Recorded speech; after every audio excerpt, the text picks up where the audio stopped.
मंडळी, आज आपण तडका ताक बघणार आहोत. आपण वेगळ्या वेगळ्या ताकाच्या रेसिपी बघतोय आणि तुम्हाला हे ताक सुद्धा खूप आवडणार आहे. याच्याबरोबर तुम्ही भात जेवू शकता, खिचडी खाऊ शकता आणि हे पोटालाही अतिशय छान आहे.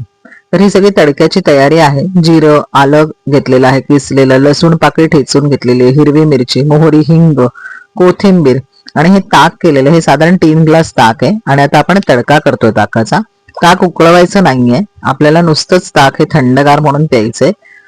तेल तापत ठेवलंय, ज्याच्यामध्ये लसूण घातलेली आहे, त्याच्यानंतर जिरं घातलेलं आहे, मोहरी घातलेली आहे, कढीपत्ता घातलेला आहे आणि गॅस बंद केलेला आहे तेल तापल्यानंतर.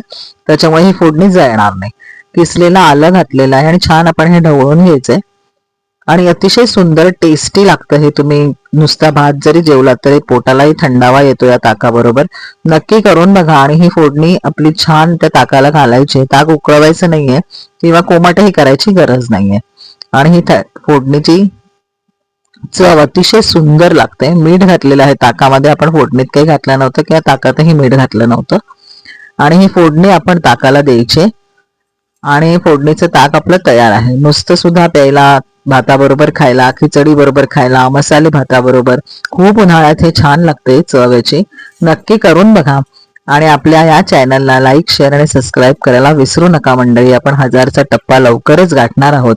तर असे ताकाचे विविध प्रकार मी दिलेले आहेत, तर तुम्ही व्हिडिओ त्याच्यासाठी नक्की बघा. आणि आज आपण हे फोडणीचं ताक केलेलं आहे. ग्लासमध्ये ताक मी ओतते आणि ही रेसिपी तुम्ही नक्की ट्राय करा आणि कमेंट सेक्शन मध्ये मला फीडबॅक द्या की तुम्हाला हे ताक कसं वाटलं किंवा ताकाचे बाकीचे प्रकार कसे वाटलेत. तर धन्यवाद.